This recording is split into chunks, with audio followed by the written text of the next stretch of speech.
Nascido em Coimbra em 1209 e falecido em Toledo em 1248, Dom Sancho II foi o quarto rei de Portugal. Reinou entre 1223 e 1248. E o seu reinado pode-se dividir em três períodos fundamentais.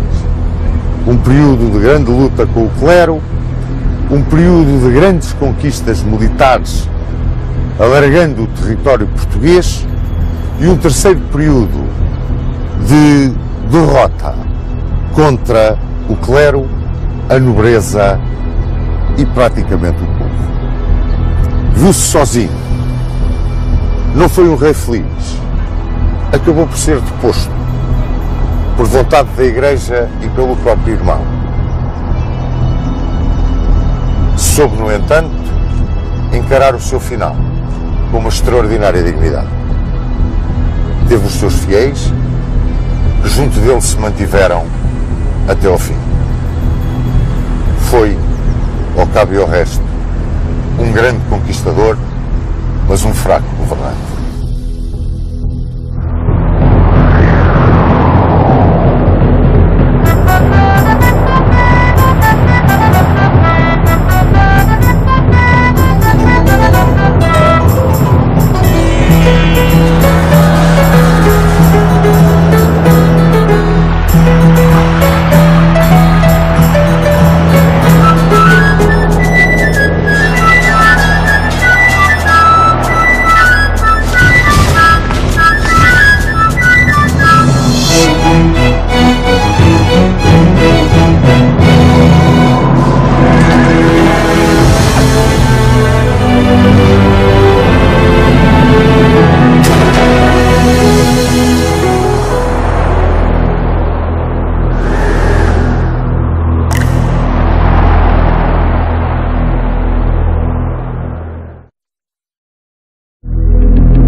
Era um homem que tinha tido uma infância frágil, doente, e tão fraquinho era que lhe vestiram o hábito de Santo Agostinho para ver se o curava.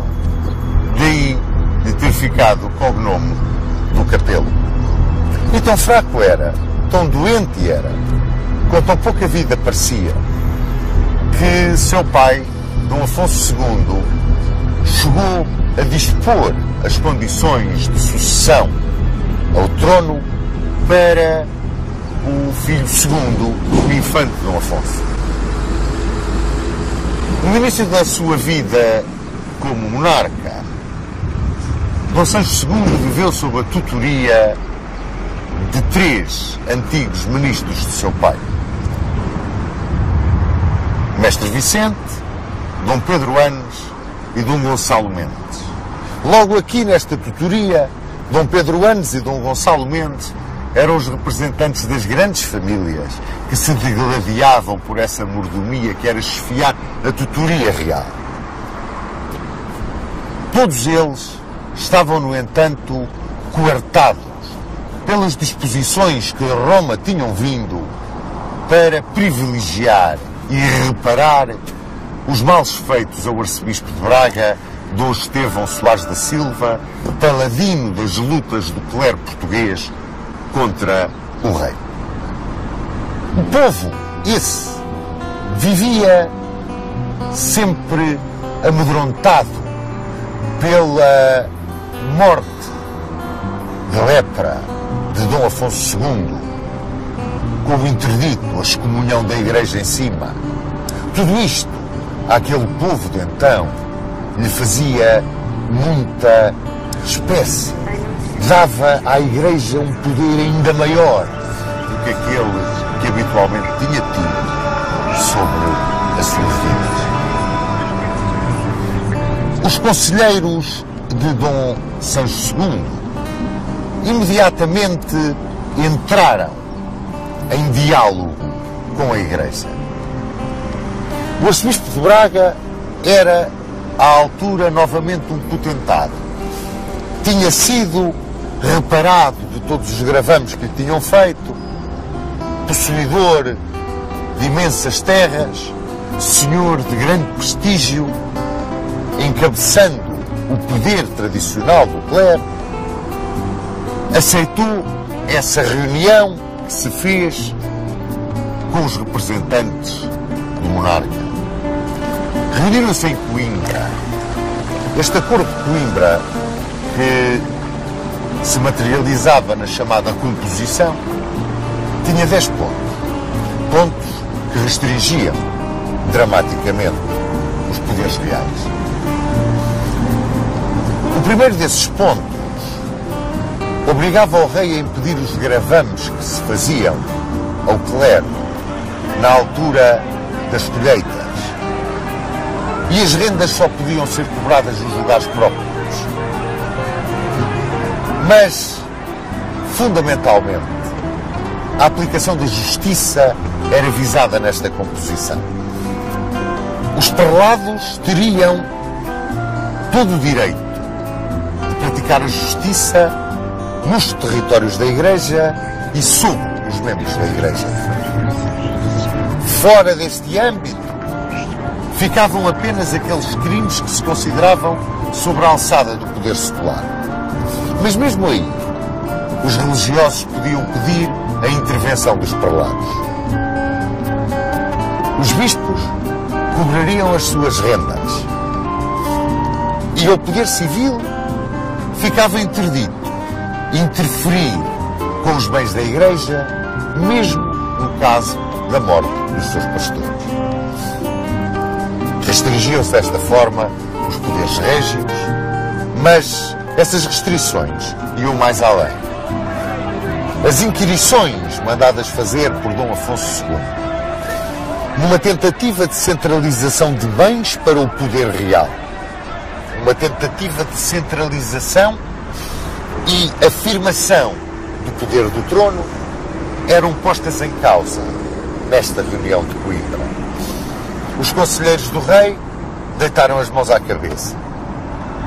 Mas a Igreja, forte, com todos os apoios, podendo usar quase o fantasma da interdição, o fantasma da peste, o fantasma da lepra, atemorizando tudo e todos, exigia agora que aqueles homens fidalgos e peões que ao lado de Dom Afonso II tinham interferido dentro das terras e dos poderes do arcediaco bracarense fossem punidos.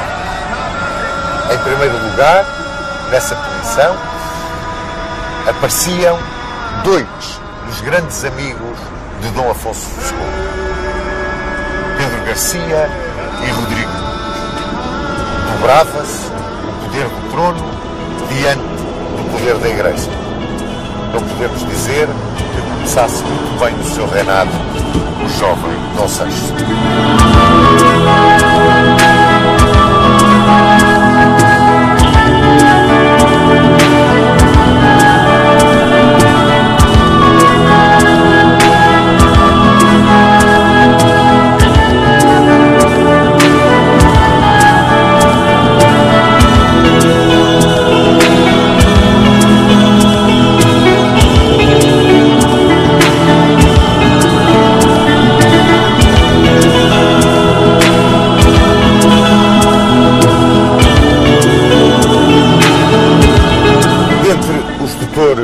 De Dom Sancho II, começou a ganhar grande importância a família Mendes de Sousa. No fundo, foram eles quem conseguiu a composição de Coimbra, os 10 pontos que marcaram, por assim dizer, o início da quebra do poder real face às exigências da Igreja, a grande luta que tinha sido travada por Dom Afonso II, fundamentalmente contra o arcebispo de Braga, que era agora o grande beneficiário nessa composição de Coimbra, foi a eles que as infantas se dirigiram, as irmãs de Dom Afonso II, para que de uma vez por todas se resolvesse a famosa questão que as opunha à coroa. Durante 12 anos, Dom Afonso II travou com as irmãs uma luta tremenda. Chegou a ter quase uma intervenção militar estrangeira, teve mesmo a entrada de tropas estrangeiras em Portugal. E o Papa tinha conseguido resolver o problema, mas a resolução não vinha a contento de ambas as partes. Essa é a verdade. E então as infantas protestavam agora junto dos Mendes de Sousa, dizendo mais uma vez que tinham sido esbulhadas dos seus bens que lhes cabiam a herança de Dom Sancho I, por Dom Afonso II. E os Mendes de Sousa deram razão às infantas, porque esta é a verdade. E assim, as infantas recebiam todos os bens a que tinham direito. As vilas, as aldeias, tudo o que tinham direito. E os rendimentos dessas terras a que elas tinham direito por herança. E apenas tinham que devolver à coroa o castelo de Montemor e ao mosteiro do Urvão dar a esgueira. Ora, além disto, podiam fazer doações em vida, o que lhes estava vedado pelo acordo que tinham com Dom Afonso II. Mas, muito embora os castelos pertencessem ao rei e os rendimentos às infantas, as infantas podiam nomear os alcaides dos castelos que ficassem nas suas terras ou que elas mandassem nas suas terras construir durante as suas vidas. Quer dizer, o poder real de Dom Sancho II, que ainda era uma criança na altura, ficava reduzido a praticamente nada, com o poder da Igreja, com o poder da grande nobreza, que se materializava na solução favorável às infantas, na famosa questão das infantas. E quem ganhava todo o poder, todo o prestígio junto do clero e junto da alta nobreza, era a família Mendes de Sousa. Ficava assim Dom Sancho II, no início do seu reinado, como que metido dentro de uma redoma.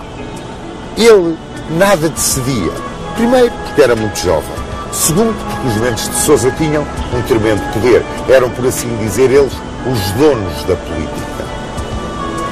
Isto levou a que Dom Sancho II, praticamente desde o início do seu reinado, se visse arredado do papel de árbitro. O papel de árbitro que é, por assim dizer, a essência do papel do rei. O papel de árbitro junto dos seus súbditos. Ele, com a sua isenção, era quem podia realmente, e como Supremo Magistrado, resolver os problemas de grande profundidade que surgissem entre os seus súbditos. E Dom Sancho II, desde o início do seu reinado, ficava praticamente afastado dessa possibilidade. Dom Sancho II era fundamentalmente um guerreiro. Era um homem vocacionado para o campo de batalha. Era um espírito tolerante e extraordinariamente audaz na guerra, mas na sua vida de corte era indolente. Não ligava muito aos problemas da gestão do reino. Ele rodeava-se dos seus companheiros de aventura, dos seus companheiros de pândega. Ele adorava os prazeres da vida, sobretudo os prazeres da vida depois do risco das batalhas. E cumulava estes seus companheiros de grandes benesses. Isso punha um bocado contra a Igreja, um bocado que foi crescendo, digamos assim, perdoem-me o plebeísmo, porque, como ele não intervinha, os seus companheiros, que constituíam, por assim dizer, a nobreza militar, começaram a desafiar a própria Igreja. Iam aos bens da Igreja. havia questões tremendas. Criou-se na coroa e criou-se na corte quase um ambiente de anarquia. E o alto clero começou a capacitar-se de que o poder que o rei dava aos seus companheiros na guerra e praticamente a ação de árbitro inexistente por parte do rei iria levar a grande nobreza a tomar o poder da Igreja. E isso a Igreja, sobretudo naquela altura, não queria de forma nenhuma admitir.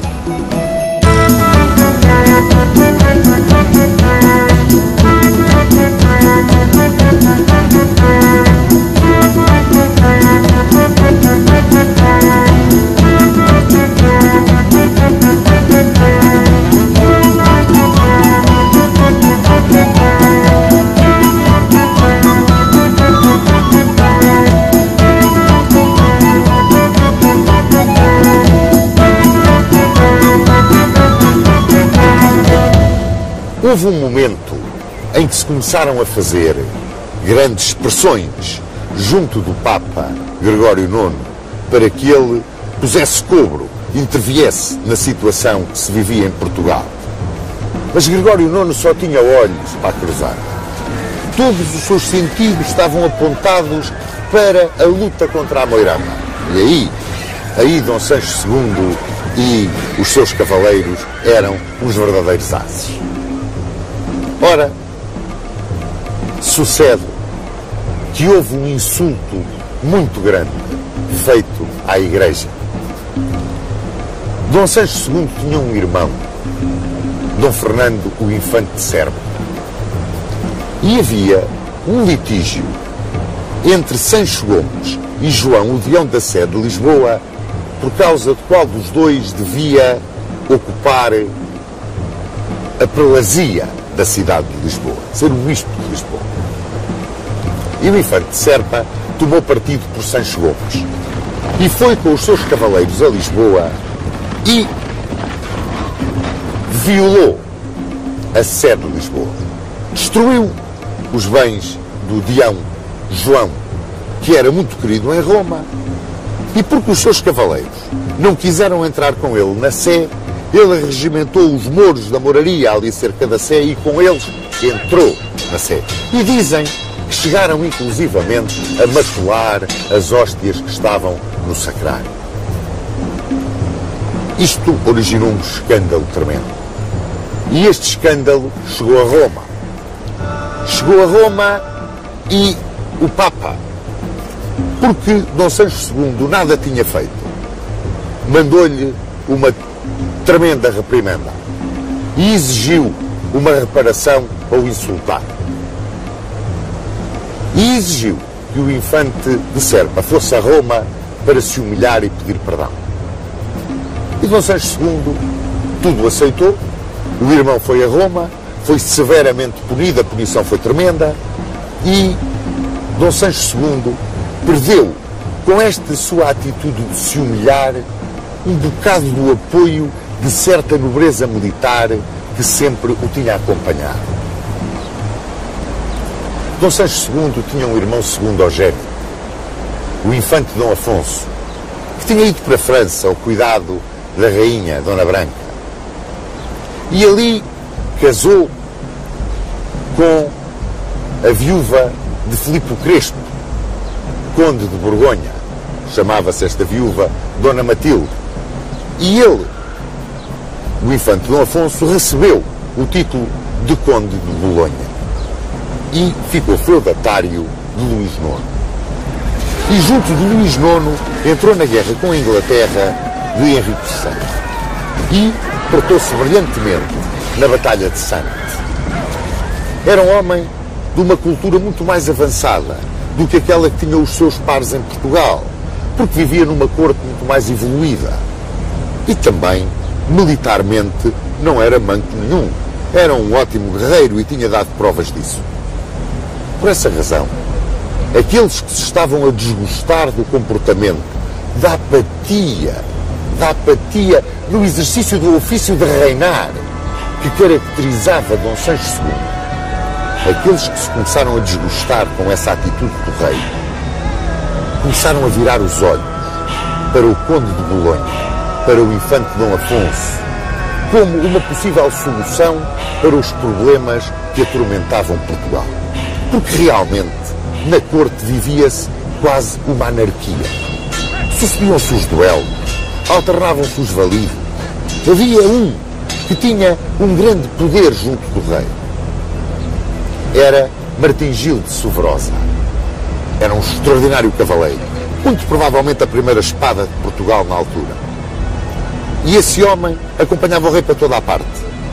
E chegou ao ponto de desafiar os cavaleiros de Rodrigo Sanches, o tio do rei, e venceu. E isto virou contra Dom Sancho II, parte da nobreza que tinha outros laços, digamos, de vassalagem com outros grandes senhores de Portugal. É claro que tudo se apagava, pelo menos dentro do reino e a nível da nobreza, pela ação militar de Dom Sancho II. Dom Sancho II entrou numa coligação com o rei de Castela e o rei de Leão e atacou Elvas. O ataque de Dom Sancho II a Elvas, a conquista de Elvas por Dom Sancho II, ficou lendário, porque ele avançou com tal galhardia, com tal bravura, sem olhar ao perigo, sem olhar ao inimigo, que se não fosse Afonso Mendes Tarracinos, Dom Sancho II teria morrido no ataque a Elvas. De Elvas foi a Jurumanha e tomou Jurumanha. Fernando III de Leão tanto o admirava, fez um pacto com ele e cedeu-lhe Chaves. Daí caiu Dom Sancho II sobre Moura e sobre Aljustrel, acompanhavam-no as ordens militares, sobretudo os hospitalários de Afonso Pérez Farinha e os cavaleiros de Santiago de Espada de Paio Pérez Correia. E os dois mestres, muito embora tivessem que defender, acima de tudo, os interesses das suas instituições e a sua principal obediência fosse ao Papa, tinham pelo rei uma grande admiração. Mas cuidado, era uma admiração pessoal pelo guerreiro. Eles não queriam envolver nisto as instituições de que eram mestres. E vamos ver o que sucedeu. Dom Sancho II virou-se então contra o Algarve.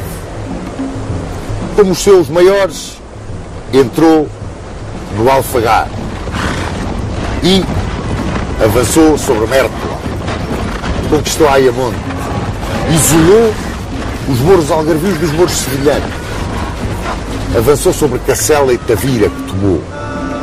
Nisto foi acompanhado por Dom Paio Pérez Correia. E as concessões que ele fez às ordens militares, ao hospital, aos espatários, a Calatrava, deixavam-no pobre. Porque ele, afinal, aos seus homens, àqueles que o acompanhavam no campo de batalha, por quem ele vivia, numa completa adoração, que aliás era mútua, ele dava tudo. E a coroa não tinha nada. Portanto, o reino era pobre. Quem era rico eram as ordens militares, eram os homens de guerra e, é claro, a Igreja. Mas, cada vez mais, o dissídio com a Igreja se acentuava. Parecia até que Dom Sancho II gozava intimamente quando dava razão aos seus cavaleiros nas questões com o clero, que muitas vezes envolviam bens terrenos, muito mais do que bens espirituais. Parecia que ele se queria vingar do início do reinado, de ter humilhado a coroa diante do arcebispo de Braga. Inclusivamente, ele voltou a validar a disposição de Dom Afonso II, que proibia os eclesiásticos de aceitarem a herança de bens de raiz. Isto, é claro, levantou um tremendo burburinho na Igreja. Esse burburinho refletiu-se em Roma. Mas a resposta lá vinha, a moderação. O rei é um grande guerreiro, a cruzada na península. Mas isso não impedia que se montasse uma conspiração. Essa conspiração tinha nomes. Claro que tinha. Pedro Salvador, o sucessor de Martinho Rodrigues, e o arcebispo de Braga, João Egas. João Egas era irmão dos Porto-Carreiros. E os Porto-Carreiros, Raimundo Viegas Porto-Carreiro, Gomes Viegas Porto-Carreiro, senhores de muita força, de muito poder, que disputavam o valimento junto do rei, eram cavaleiros que tinham uma grande projeção, não só na corte em Portugal, mas junto do infante Dom Afonso em Paris, onde um cunhado deles, Pedro Origues, era um dos validos, junto com Estevão Anos, um dos validos do Conde de Bolonha.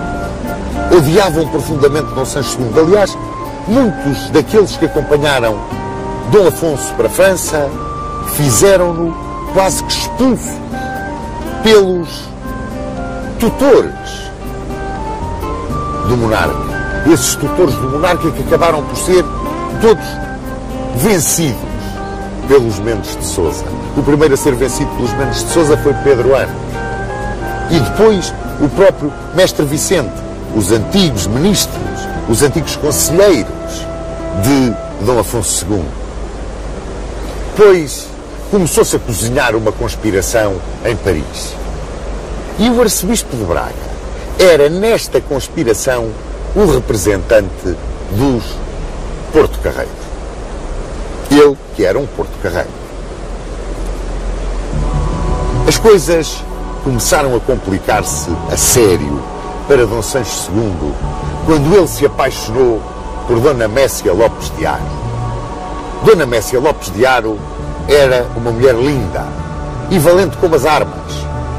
Dizem que em Castela, durante o cerco de Morata, ela se tinha batido à frente de homens e mulheres, revestida de armadura, e tinha vencido os mouros.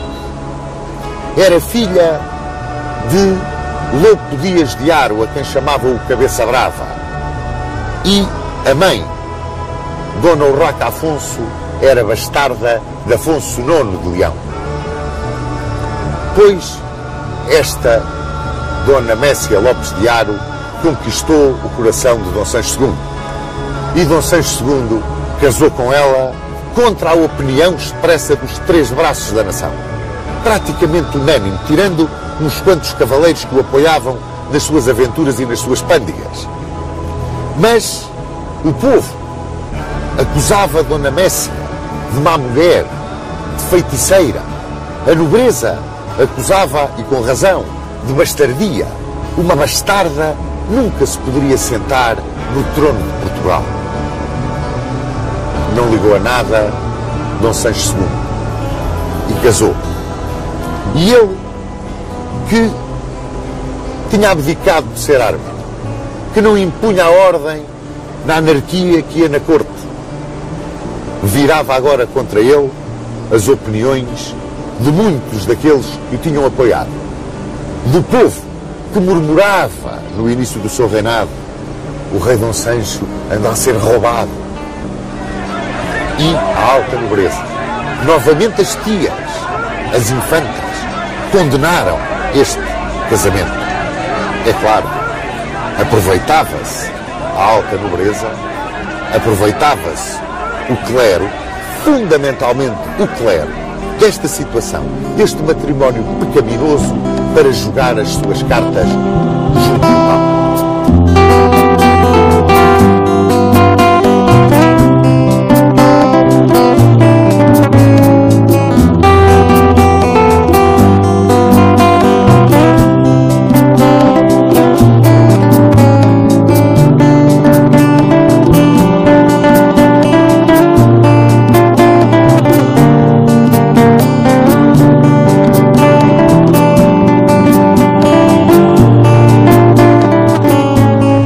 Estava-se agora no sólido pontifício Inocêncio IV. Inocêncio IV era um papa de uma têmpera tremenda.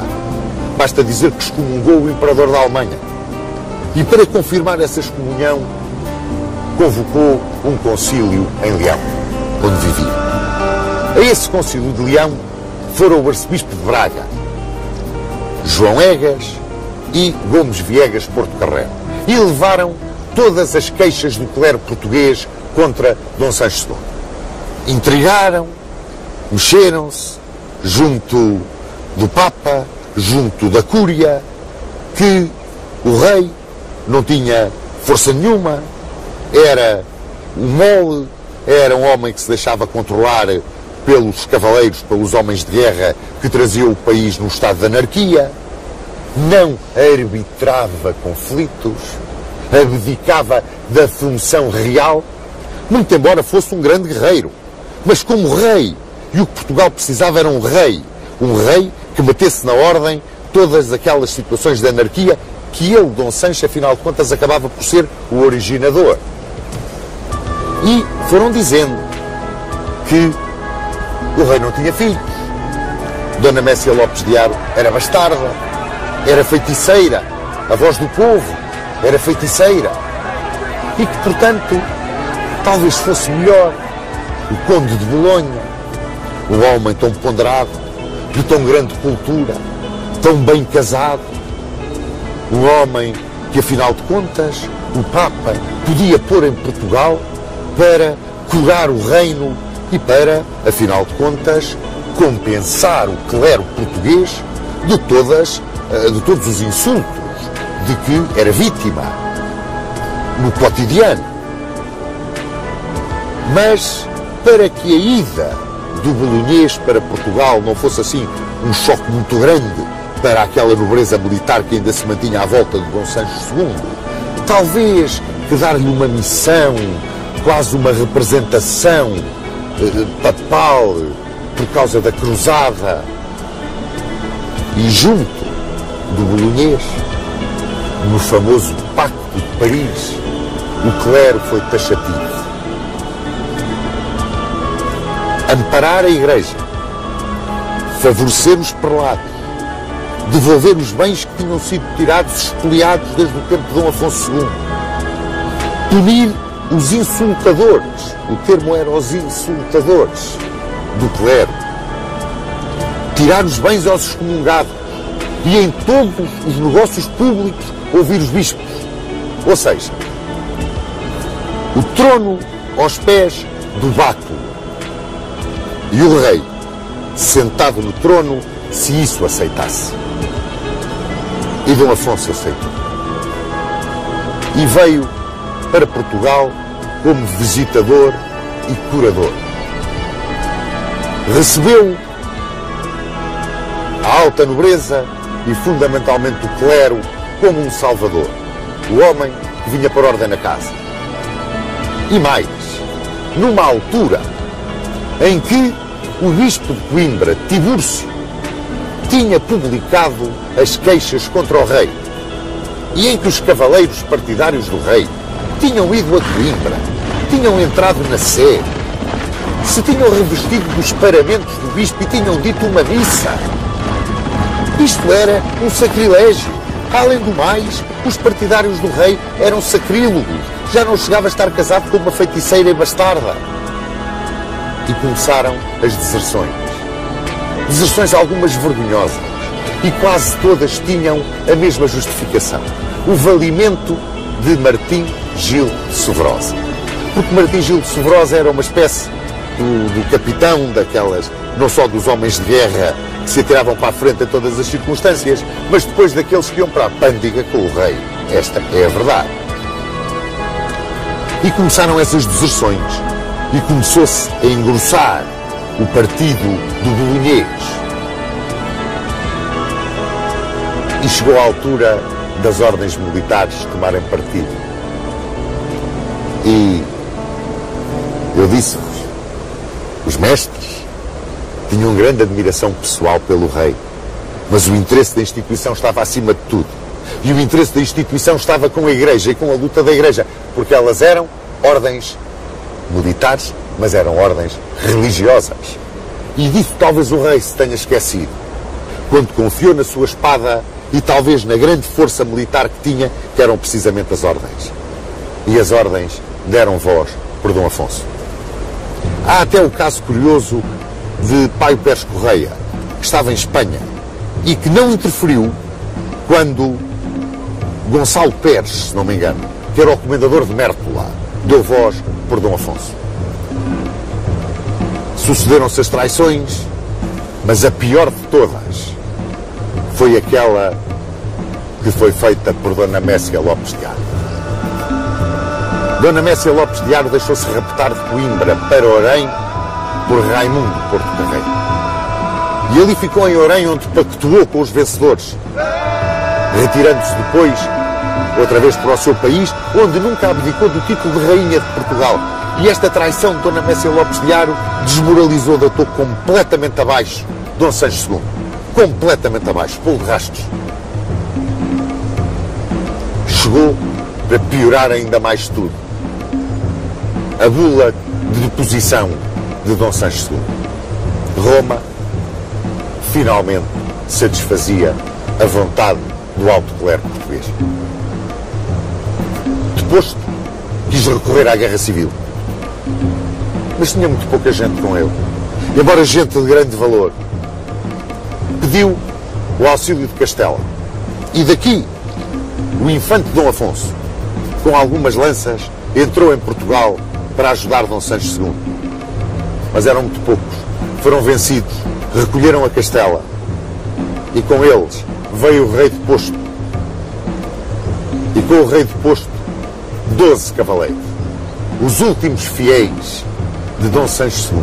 E entre eles, honra-lhe seja, Martim Gil de Sobrosa, a grande espada de Portugal daquela época.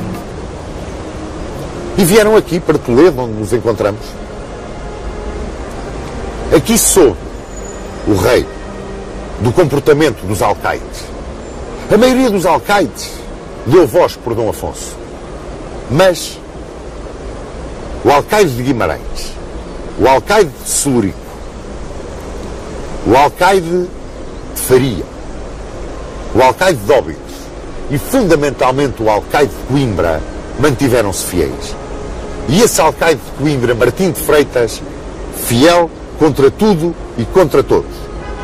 Um exemplo de lealdade, um exemplo de devoção, raro. Ora, aqui viveu, em Toledo, Dom Sancho II. Eu estou convencido que morreu de desgosto. À hora da morte fez um segundo testamento em que legava o reino de Portugal à sua irmã Dona Leonor e pedia para ser sepultado em Alcobaça junto dos pais. Foi em 4 de janeiro de 1248. Até essa última vontade lhe negaram. Está aqui sepultado na Catedral de Toledo. Mas houve alguém que não lhe negou a devoção e a lealdade. Foi Martim de Freitas. Quando soube da morte do monarca, decidiu-se a entregar o castelo de Coimbra. Mas antes disso exigiu vir aqui a Toledo.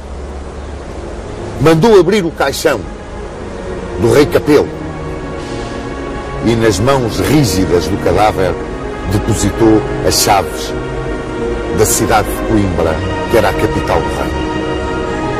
Voltou para Portugal e não aceitou servir sob as ordens de mais ninguém. Dom Sancho II morreu aqui em Toledo.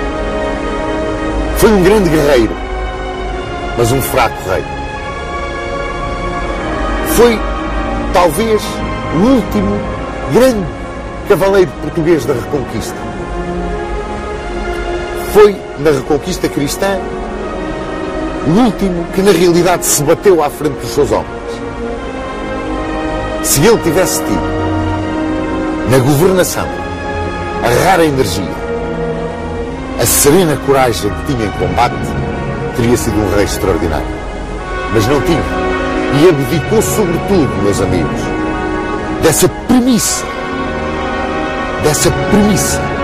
do exercício da realeza, o ser o árbitro, como nunca o quis ser, na verdade e na realidade, podemos dizer que nunca exerceu o seu mandato de rei de Portugal.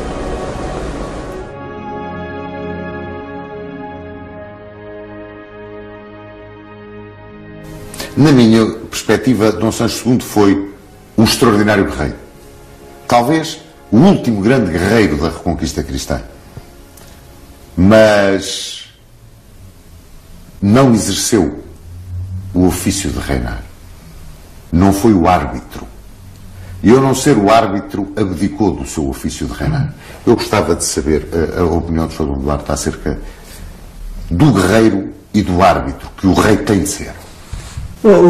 De facto, a nação espera do rei a chefia militar e, ao contrário do que aconteceu depois na Renascença e em outras épocas em que o rei era suposto simbolizar, em cada época o rei simboliza os valores principais da sua época.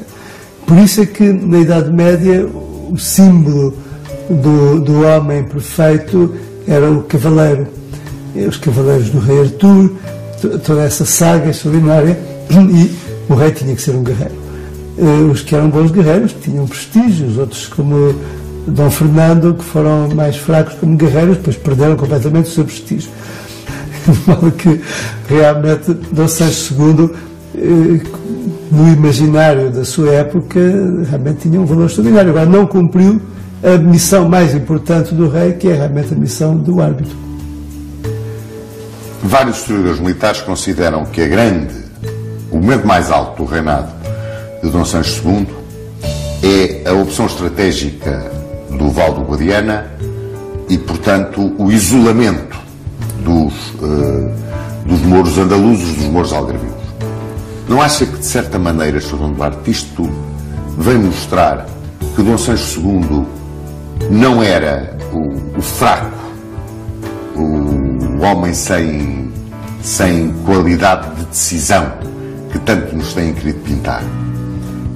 Claro, era preciso muita coragem para fazer uma expedição dessas, porque, na verdade, estava em pleno território muçulmano, não é?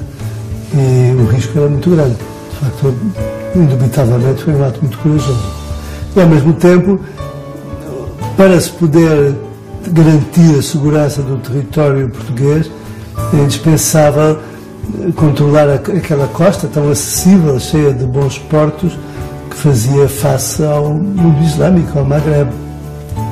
A deposição de Dom Sancho II é sempre um ponto na história de Portugal que tem dividido os autores. Será que é quase um ajuste de contas da Igreja com a monarquia portuguesa a demissão de Dom Sancho II, a deposição de Dom Sancho II? Tem essa ideia? Bem, havia certamente essa influência grande, porque é preciso ver que a Igreja era a grande garante da estabilidade e da ordem na Europa na época. E quando o rei desafiava a Igreja, punha em causa muito mais do que um país. Quer dizer, se os outros reinos europeus começassem também a combater em força da Igreja, podia ser o fim da Europa. Seria o regresso a um período de desordens e de guerras entre os europeus. Não é? O Papa era o grande árbitro da Europa na época.